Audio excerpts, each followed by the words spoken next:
Meus queridos alunos e queridas alunas, tudo bem? Tudo tranquilo? Espero que sim. Saudade de vocês. Então, não desista, sorria. Você é mais forte do que pensa e será mais feliz do que imagina. Estamos começando mais uma videoaula de geografia logo após a vinheta.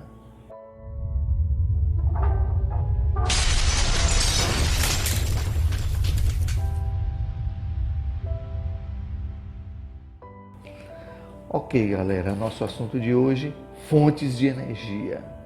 Você já tentou imaginar o que a redução do consumo de energia pode significar para a economia de um país?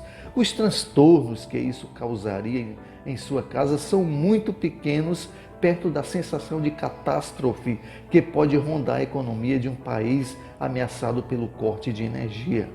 O prejuízo para a indústria, para o comércio e para todos os setores da economia seriam enormes, sem falar nos transtornos que ocasionariam nos aeroportos, no trânsito das cidades, nos hospitais e nas escolas.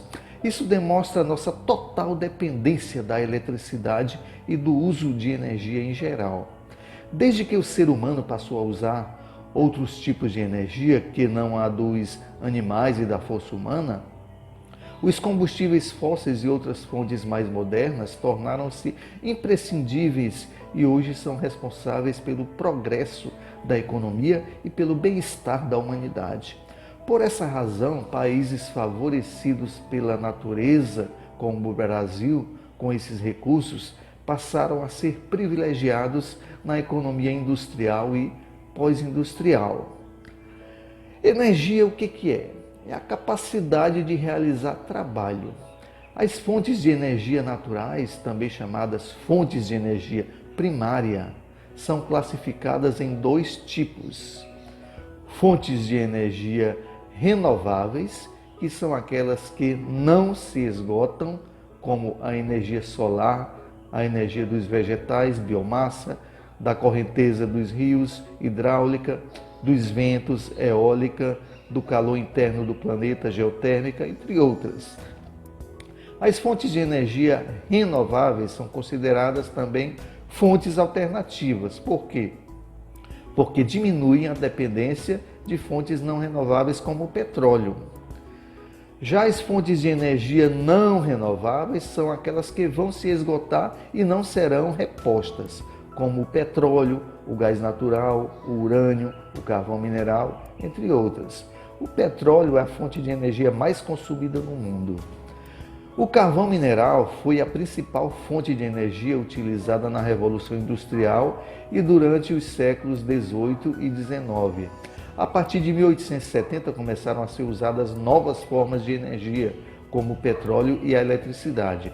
A indústria automobilística consolidou a supremacia do petróleo no século XX. Atualmente, a segunda fonte de energia mais empregada no mundo é ainda o carvão mineral, que possui três utilizações importantes. Primeiro, como matéria-prima na produção de aço nas usinas siderúrgicas. Segundo, na geração de energia elétrica a partir do aquecimento das caldeiras em usinas termoelétricas. E terceiro, como matéria-prima no setor carboquímico, na produção de inseticidas, tintas, corantes, entre outros. Mais de 80% das jazidas de carvão mineral estão no hemisfério norte. O carvão mineral é formado em terrenos sedimentares da decomposição de restos de vegetais que ocorre ao longo de milhões de anos. Já o petróleo é a fonte de energia mais utilizada no mundo.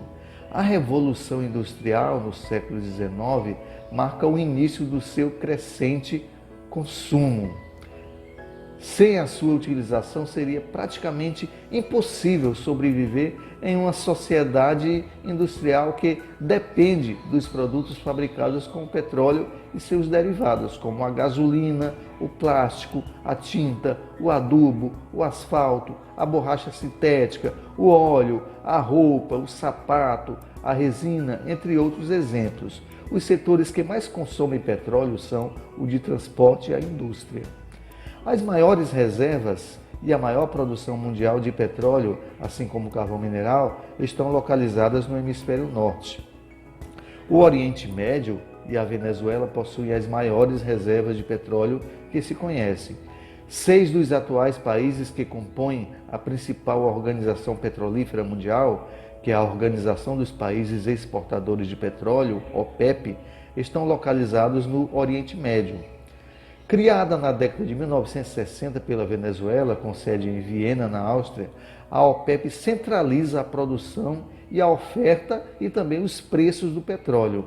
Alguns dos países membros da OPEP estão entre os maiores produtores e exportadores do mundo, como a Arábia Saudita, a Argélia, Catar, Emirados Árabes Unidos, Irã, Iraque, Kuwait, Líbia, Nigéria, Venezuela, Angola e Equador. O petróleo é uma substância com aspecto característico e cuja cor varia do preto ao marrom escuro.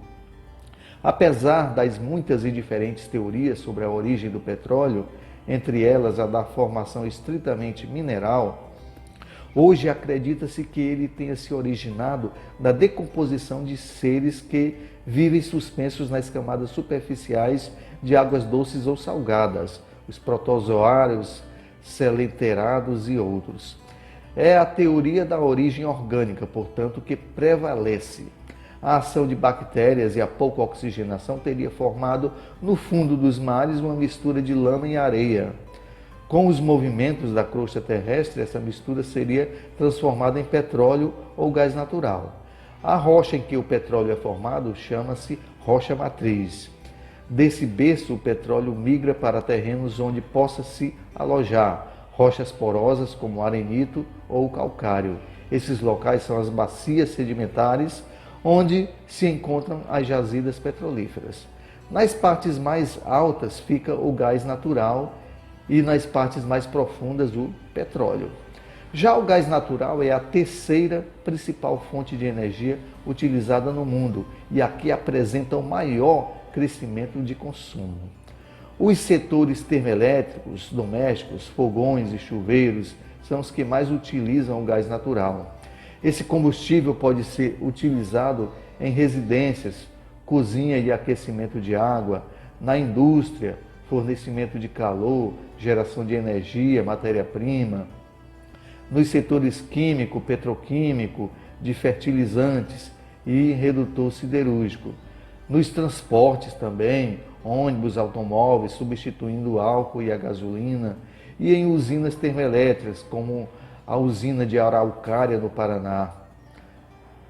Já a energia elétrica, composta da eletricidade, pode ser obtida pela força da água, que é a hidráulica, pelo vapor da queima de combustíveis fósseis, as termoelétricas, e pelo calor produzido pela fissão do urânio no núcleo do reator. Existem, portanto, 3 tipos de usinas que geram eletricidade: as usinas hidrelétricas, as termoelétricas e as termonucleares ou atômicas. Falando de fontes de energia alternativas, a busca de fontes de energia menos poluidoras, que sejam renováveis e substituam o carvão e o petróleo, tem incentivado inúmeras pesquisas. O biodiesel, por exemplo, é adquirido através de alguns vegetais que produzem óleos que podem ser utilizados como combustíveis para motores de ignição e combustão. O biodiesel tem características semelhantes ao diesel e é considerado um recurso renovável. O amendoim, a soja, as sementes de girassol, a mamona e o dendê são fontes de óleos vegetais dos quais se pode obter o biodiesel. Já a biomassa, a bioenergia, é todo rejeito de origem vegetal ou animal que pode se transformar em biomassa e gerar energia. O lixo residencial orgânico, o lixo industrial, o bagaço de cana, a madeira, a casca de arroz e outros resíduos podem ser utilizados para esse fim. Entre as formas de obtenção de bioenergia estão a combustão, a gaseificação, a fermentação e a produção de substâncias líquidas. Já a energia eólica é gerada através da força do vento, que também produz uma forma renovável de energia que já é bastante usada em países como a Espanha e a Dinamarca. No Brasil, o nosso Ceará e a ilha de Fernando de Noronha, em Pernambuco, são os pioneiros na produção de energia eólica. As turbinas acionadas pela força dos ventos funcionam como um motor composto de um cilindro e de pás verticais e horizontais. Já a energia solar é gerada através do sol para gerar eletricidade, energia fotovoltaica, que pode ser usado como aquecedor de água e de casas em países de clima frio, energia térmica. No Brasil, a energia solar pode ser uma opção para as comunidades isoladas, pois parte do país é beneficiada pelo sol equatorial. Ok, galera, por hoje nós ficamos por aqui. Lembrando que as atividades domiciliares e nossos encontros virtuais estão sendo feitos através dos aplicativos Google Sala de Aula e do Google Meet. Assistam mais videoaulas no canal do Professor Roger no YouTube. Dá um like, comente, inscreva-se, clique no sininho de notificações para fortalecer nosso canal, para que nessas aulas nós possamos aprender cada vez mais. Não deixem de responder as atividades que vocês estão recebendo, para acumularem pontos nesse bimestre. Um grande abraço, beijo no coração, até logo, até mais ver, tamo juntos, é nóis!